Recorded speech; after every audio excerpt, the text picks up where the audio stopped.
ಶೀಘ್ರದಲ್ಲೇ ವರದಿ ಸಲ್ಲಿಸಬೇಕನ್ನೋ ಕಾರಣಕ್ಕಾಗಿ ಶಿಕ್ಷಣ ಇಲಾಖೆಗೆ ಅಂದರೆ ಕಳೆದ ಬಾರಿ ಹೋದ ವರ್ಷದಿಂದ ಈ ಸಾಮಾಜಿಕ ಪರಿಶೋಧನೆಯನ್ನು ಸಮಗ್ರ ಶಿಕ್ಷಣ ಯೋಜನೆ ಮತ್ತು ಪ್ರಧಾನಮಂತ್ರಿ PM ಪೋಷಣ್ ಯೋಜನೆ ಮಧ್ಯಾಹ್ನದ ಉಪಹಾರ ಯೋಜನೆ ಏನಿದೆ ಅದಕ್ಕೆ ಸಂಬಂಧಪಟ್ಟಂತೆ ನಡೆಸ್ತಾ ಇದ್ದೇವೆ. ಈಗ ನಮ್ಮ ತಾಲೂಕಿನಲ್ಲಿ ನಾವು ಕಳೆದ ಬಾರಿ 40 ಶಾಲೆಗಳಲ್ಲಿ ಸಮಗ್ರ ಶಿಕ್ಷಣ ಯೋಜನೆಗೆ ಸಂಬಂಧಪಟ್ಟಂತೆ ಸಾಮಾಜಿಕ ಪರಿಶೋಧನೆ ಮಾಡಿದ್ದೇವೆ. ಅದೇ ರೀತಿಯಾಗಿ ಮಧ್ಯಾಹ್ನದ ಉಪಹಾರ ಯೋಜನೆಗೆ ಸಂಬಂಧಪಟ್ಟಂತೆ 7 ಶಾಲೆಗಳಲ್ಲಿ ಮಾಡಿದ್ದೇವೆ. ಅದರ ಪ್ರಕಾರವಾಗಿ ಈ ವರ್ಷದಲ್ಲಿ ನಾವು ಹೌದಿ ಗ್ರಾಮ ಪಂಚಾಯತಿಗೆ ಕೆರವಾಡ ಮತ್ತು ತಿಮ್ಮಾಪುರ ಶಾಲೆಯಲ್ಲಿ ಈ ಸಮಗ್ರ ಶಿಕ್ಷಣ ಯೋಜನೆಗೆ ಸಂಬಂಧಪಟ್ಟಂತೆ ಸಾಮಾಜಿಕ ಪರಿಶೋಧನೆಯನ್ನು ಹಮ್ಮಿಕೊಂಡಿದ್ದೇವೆ.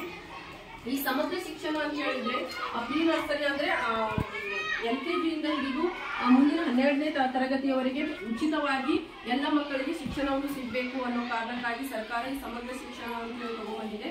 ಇದರಲ್ಲಿ ಏನಂತ ಹೇಳಿದ್ರೆ ಮಕ್ಕಳಿಗೆ ಮೂಲಭೂತ ಸೌಕರ್ಯಗಳು ಅಂದ್ರೆ ಒಂದು ಶಾಲೆ ನಡಿಬೇಕಾದ್ರೆ ಕಟ್ಟಡ ಇರಬೇಕು ಮತ್ತು ಮಕ್ಕಳ ಸಂಖ್ಯೆಗೆ ಅನುಗುಣವಾಗಿ ಶಿಕ್ಷಕರು ಇರಬೇಕು, ಅಲ್ಲಿ ಶೌಚಾಲಯ ವ್ಯವಸ್ಥೆ ಇರಬೇಕು, ನೀರಿನ ವ್ಯವಸ್ಥೆ ಇರಬೇಕು, ಮತ್ತೆ ಮಕ್ಕಳ ಮೂಲಭೂತ ಹಕ್ಕುಗಳಿಗೆ ಚ್ಯುತಿ ಆಗಬಾರ್ದು ಅನ್ನೋ ಕಾರಣಕ್ಕಾಗಿ ಸರ್ಕಾರ ಈ ಯೋಜನೆಗೆ ಬಂದಿದೆ.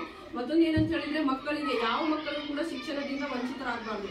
ಪ್ರತಿಯೊಂದು ಮಕ್ಕಳಿಗೆ ಜಾತಿ ಮತ ಲಿಂಗ ತಾರತಮ್ಯ ಇಲ್ಲದೆ ಎಲ್ಲರಿಗೂ ಉಚಿತವಾಗಿ ಮತ್ತು ಮುಕ್ತವಾಗಿ ಶಿಕ್ಷಣ ದೊರೆಯಬೇಕು. ಮತ್ತು ಕಲಿಕೆಯಲ್ಲಿ ಹಿಂದುಳಿದಂತಹ ಮಕ್ಕಳಿಗೆ ಪರ್ಯಾಯ ಬೋಧನೆ ವ್ಯವಸ್ಥೆಯೂ ಕೂಡ ಈ ಯೋಜನೆಯಲ್ಲಿದೆ. ಮತ್ತೆ ಈ ವಿಕಲಚೇತನ ಮಕ್ಕಳು ಇರ್ತಾರೆ, ಅವರು ಶಾಲೆಯಿಂದ ವಂಚಿತರಾಗಬಾರ್ದು. ಅಂತ ಮಕ್ಕಳಿಗೂ ಕೂಡ ಈಗ ಬಹು ಅಂಗದಿಂದ ವೈಕಲ್ಯರಾಗಿರುವ ಮಕ್ಕಳಿಗೆ ಮನೆಯಲ್ಲೇ ಶಿಕ್ಷಣ ಕೊಡುವಂತ ವ್ಯವಸ್ಥೆ ಕೂಡ ಈ ಯೋಜನೆಯಲ್ಲಿದೆ. ಇದಕ್ಕೆ ಸಂಬಂಧಪಟ್ಟಂತ ಸ್ವಯಂ ಸೇವಕರು ಅವರಿಗೆ ತಿಂಗಳಲ್ಲಿ 2 ಸರಿಯಾದ ಭೇಟಿ ನೀಡಿ ಶಿಕ್ಷಣವನ್ನು ಕೊಡುವಂತ ವ್ಯವಸ್ಥೆ ಇದೆ. ಮತ್ತು ಇಲ್ಲಿ ಉಚಿತವಾಗಿ ಮತ್ತು ಪಠ್ಯ ಪುಸ್ತಕ ಶೂ ಸಾಕ್ಸ್ಗಳನ್ನು ಕೂಡ ನಿಮಗೆ ಈಗಾಗಲೇ ಗೊತ್ತಿದೆ. ಅಂದ್ರೆ ಪ್ರತಿ ಮಗುವಿಗೂ ಕೂಡ ಉಚಿತವಾಗಿ ಶೂ ಸಾಕ್ಸ್ ಮತ್ತೆ ಬಟ್ಟೆಗಳನ್ನು ವಿತರಣೆ ಮಾಡ್ತಾ ಇದ್ದಾರೆ, ಪಠ್ಯ ಪುಸ್ತಕಗಳನ್ನು ವಿತರಣೆ ಮಾಡ್ತಾ ಇದ್ದಾರೆ. ಮತ್ತೆ ಪ್ರತಿಯೊಂದು ಕೂಡ ₹1 ಫೀಸ್ ಇಲ್ಲದೆ ಸರ್ಕಾರವೇ ಭರಣ ಮಾಡ್ತಾ ಇದೆ. ಈಗ ಪ್ರೈವೇಟ್ ಸ್ಕೂಲಿಗೆಲ್ಲ ಹೋಗ್ಬೇಕಂದ್ರೆ 10,000 15,000 ಎಲ್ಲ ಫೀಸ್ ಕಟ್ಟಬೇಕಾಗ್ತದೆ. ಆ ಕಾರಣಕ್ಕಾಗಿ ಸರ್ಕಾರಿ ಶಾಲೆಯಲ್ಲಿ ಮಕ್ಕಳು ಓದೋದ್ರಿಂದ ಎಲ್ಲ ರೀತಿಯ ಊಟ, ವಸತಿ, ಬಟ್ಟೆ, ಶಿಕ್ಷಣದಿಂದ ಕೂಡ ಎಲ್ಲ ಉಚಿತವಾಗಿದೆ. ಅದು ಯಾವ ರೀತಿ ನಡೀತಾ ಇದೆ, ಅದು ಸಮರ್ಪಕವಾಗಿ ಅನುಷ್ಠಾನ ಆಗ್ತಾ ಇದೆ ಇಲ್ಲ ಅನ್ನೋದನ್ನು ಪರಿಶೀಲನೆ ಮಾಡೋ ಸಲುವಾಗಿಯೇ ಈ ಸಭೆಯನ್ನು ಹಮ್ಮಿಕೊಂಡಿದ್ವಿ. ನಾವು 3 ದಿನ ಈ ಶಾಲೆಯಲ್ಲಿ ಮಾಡಿದ್ದೇವೆ. ಇದಕ್ಕೆ ಸಂಬಂಧಪಟ್ಟಂತೆ ಏನು ಖರ್ಚು ವೆಚ್ಚ ಭರಿಸಿದೆ ಸರ್ಕಾರ 1 ವರ್ಷದ ಅವಧಿಯಲ್ಲಿ, ಅದಕ್ಕೆ ಸಂಬಂಧಪಟ್ಟಂತೆ ದಾಖಲೆಗಳನ್ನೆಲ್ಲ ಪರಿಶೀಲನೆ ಮಾಡಿದ್ದೇವೆ. ಆನಂತರ ಶಿಕ್ಷಕರಿಂದಲೂ ಕೂಡ ಮಾಹಿತಿಯನ್ನು ಕಲೆ ಹಾಕಿದೆ. ಮಕ್ಕಳಿಂದಲೂ ಕೂಡ ಕೆಲವೊಂದು ಪ್ರಶ್ನೆಗಳನ್ನು ಕೇಳಿ ಆ ಮಾಹಿತಿಯನ್ನು ಕೂಡ ನಾವು ಪಡೆದುಕೊಂಡಿದ್ದೇವೆ. ಮತ್ತು ಕೆಲವೊಬ್ಬರಿಗೆ ಗೊತ್ತಿರ್ಬೋದು, ನಮ್ಮ ಸಂಪನ್ಮೂಲ ವ್ಯಕ್ತಿಗಳು ಮನೆ ಭೇಟಿಗಳನ್ನು ಮಾಡಿ ಅವರಿಂದಲೂ ಕೂಡ ಅಂದ್ರೆ ಶಾಲೆ ಹೇಗೆ ನಡೀತಾ ಇದ್ದಾರೆ, ಶಿಕ್ಷಕರು ಸರಿಯಾಗಿ ಕಲಿಸ್ತಾ ಇದ್ದಾರೆ ಇಲ್ಲ, ಸರಿಯಾದ ಟೈಮಿಗೆ ಶಾಲೆಗೆ ಹಾಜರಾಗ್ತಾ ಇದ್ದಾರಿಲ್ಲ, ಪ್ರತಿಯೊಂದು ವಿಷಯಗಳನ್ನು ನಾವು ಚರ್ಚೆ ಮಾಡಿದಾಗ ಎಲ್ಲ ಉತ್ತಮ ಅಂಶಗಳು ಬಂದಿದೆ. ಅಂದ್ರೆ ಶಾಲೆಯಲ್ಲಿ ಇಟ್ಟಿರುವಂತಹ ದಾಖಲೆಗಳಾಗಲಿ ಮತ್ತು ಊರಿನಲ್ಲಿಯೂ ಕೂಡ ಟೀಚರ್ಸ್ ಬಗ್ಗೆ ಇರುವಂತಹ ಒಳ್ಳೆಯ ಅಭಿಪ್ರಾಯಗಳನ್ನೇ ಬಂದಿದ್ದಾವೆ. ಆ ಕಾರಣಕ್ಕಾಗಿ ಶಾಲೆ ಉತ್ತಮ ರೀತಿಯಲ್ಲಿ ನಡೀತಾ ಇದೆ.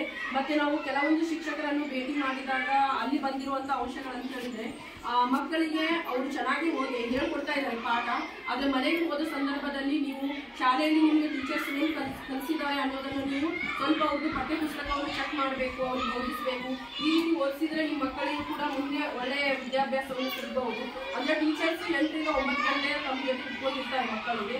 ಅದು ಹೆಚ್ಚಿನ ಸಮಯ ನಿಮ್ಮ ಮನೆಗೆ ಮಕ್ಕಳಿರೋದ್ರಿಂದ ನೀವು ಕೂಡ ಅವ್ರ ಜೊತೆ ಕೈ ಜೋಡಿಸಿದ್ರೆ ನಿಮ್ಮ ಮಕ್ಕಳು ವಿದ್ಯಾಭ್ಯಾಸದಲ್ಲಿ ಮುಂದುವರಿಬಹುದು.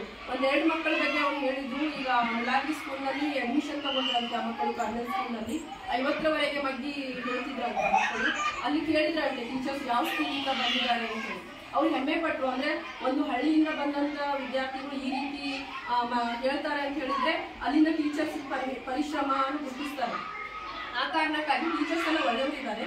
ನಿಮ್ದು ಕೂಡ ಪೋಷಕರಾಗಿದ್ದವರು ನೀವು ನಿಮ್ಮ ಮಕ್ಕಳ ಬಗ್ಗೆ ಕಾಳಜಿ ವಹಿಸಿ ಟೀಚರ್ಸ್ ಜೊತೆ ಕೈ ಜೋಡಿಸಿದ್ರೆ ನಿಮ್ಮ ಶಾಲೆ ನೀವು ಎಲ್ಲ ರೀತಿಯಲ್ಲೂ ಕೂಡ ಉತ್ತಮ ರೀತಿಯ ಸಾಧನೆ ಮಾಡಬಹುದು ಅಂತ ಹೇಳ್ತಾ ನಾನು 2 ಮಾತನ್ನು ಮುಗಿಸ್ತಾ ಇದ್ದೇನೆ. ಮತ್ತೆ ಅದರ ಜೊತೆಗೆ ನಾವು ಏನು 3 ದಿನಗಳಲ್ಲಿ ನಾವು ಏನು ಒಂದು ಸಮಗ್ರವಾದ ವರದಿಯನ್ನು ತಯಾರು ಮಾಡಿದ್ದೇವೆ. ಈ ಸಭೆಯ ವಾಡಿಕೆ ಪ್ರಕಾರ ಆ ವರದಿಯನ್ನು ತಮ್ಮ ಮುಂದೆ ಮಂಡನೆ ಮಾಡ್ತೇವೆ.